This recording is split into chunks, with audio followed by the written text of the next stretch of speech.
राजस्थान के पंचायत शिक्षक और विद्यालय साथियों, आज संघर्ष की कड़ी में हमारी टीम ने आज जिस प्रकार आपने देखा होगा कि उप मुख्यमंत्री जी दिया कुमारी जी और कई मंत्री जी और सांसद हमारे जालोर सिरोही के ये टीम आई थी और उसमें दिया कुमारी जी है वो नहीं आए थे, किसी कारणवश उनका दौरा है वो रद्द हो गया।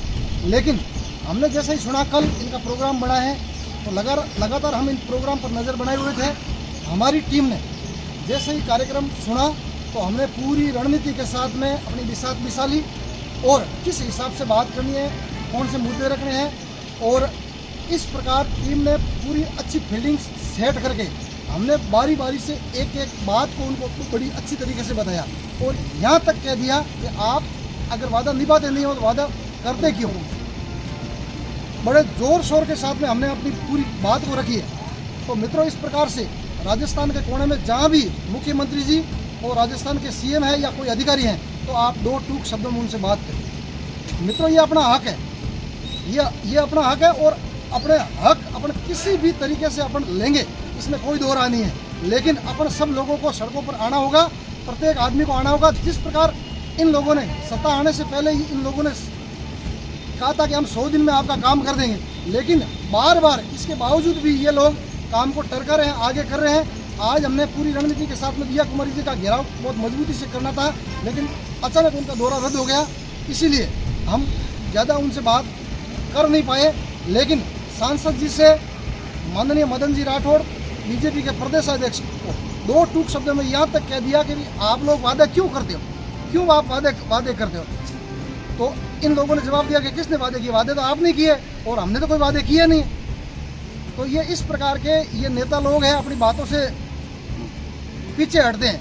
लेकिन इनको आप ये बताओ कि आप चुनावों से पहले बड़े बड़े होर्डिंग्स लगाते हो और इन संविदा कर्मियों को शोषण करने के लिए इनसे चुनाव में वोट लेते हो और वोट लेने के बाद में आप भूल जाते हो, मंचों से बड़े बड़े भाषण देते हो। और इसी की कड़ी में माननीय सांसद साहब माननीय नारायण सिंह जी, वरिष्ठ बीजेपी के नेता, पूर्व एमएलए और प्रदेश के वरिष्ठ उपाध्यक्ष, और इसके बावजूद पूराराम जी पूर्व एमएलए साहब, छगन सिंह जी राजपुरोहित और विधायक और भी कई कार्यकर्ता थे, उनको हमने एक एक को बारी बारी से एक एक बात को समझाई कि ये समय आप हमारा उचित समय पर हमारा काम कर दो। जबकि हम आपको लगातार, आप 9 साल वाले को परमानेंट कर रहे हो, हम आपको 10 साल या 15 साल दे रहे हैं।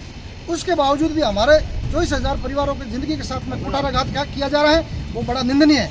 आप वादे क्यों करते हो, वादे करो तो निभाओ टाइम पर। आप सत्ता में आने से पहले आप सभी लोगों ने मंचों से बढ़ चढ़ के बातें बताई कि हम आपका ये कर देंगे, वो कर देंगे, 100 दिन की कार्य योजना में कर देंगे, लेकिन आप वादे नहीं निभाते हो। हमने साफ शब्दों में कहा था, चाहे कोई भी हो, चाहे मंत्री हो, वादे करते हो तो हम तो कहेंगे आप लोगों को। हमारा 24,000 परिवार आज न्याय मांगता है, हम न्याय की लड़ाई लड़ रहे हैं। 24,000 परिवार आज सड़कों पर है। 6 माह से लगातार बीकानेर की धरती पर ये 24,000 परिवार आंदोलनरत है और सरकार इस प्रकार से वादे करके भूल जाते हैं। बार बार आप आश्वासन देते हो काम हो रहा है, कौन सा काम हो रहा है। 6 माह तक हम सड़कों पर सो रहे हैं, चाहे सर्दी हो गर्मी हो। आज गर्मी का मौसम चल रहा है, आगे बरसात की भी हमने तैयारी कर चुके हैं। और इस प्रकार के सरकारें बार बार झूठे वादे नहीं करें, जल्द से जल्द हमारा 24,000 परिवारों का भला करें। आप इस प्रकार के वादे करके भूल जाते हो, लेकिन हम भूलने वाले नहीं है। हम 24,000 लोग सड़कों पर हैं और बार बार आपको वादा याद दिलाते रहेंगे। और राजस्थान का 24,000 पंचायत सहायक आपको जहाँ भी जाएंगे फील्डों में अच्छी तरीके से घेरेंगे। आप कहते हो हम वादे निभाते हैं, अरे कौन सा वादा निभाया आपने? पहले 100 दिन की कार्य योजना में हमें लिया, अचानक हमको बाहर निकाल दिया। अरे इतना शोषण मत करो, शोषण की प्रकाष्ठा पार कर रहे हो। जय हिंद, जय संघर्ष। और इसी की कड़ी में हमारे जिलाध्यक्ष जी और पूरी टीम, जिसमें तिलोक जी हैं और राजूराम जी हैं और देवाराम जी है, पूर्ण सिंह जी है, दिनेश जी राव है, महेंद्र सिंह जी है, और भी हमारी कई टीम के सदस्य थे। पूरी रणनीति के साथ में हमने पूरा अच्छी तरीके से उनको अपनी बात को रखी है। जय हिंद, जय संघर्ष, आपुराम सियाज।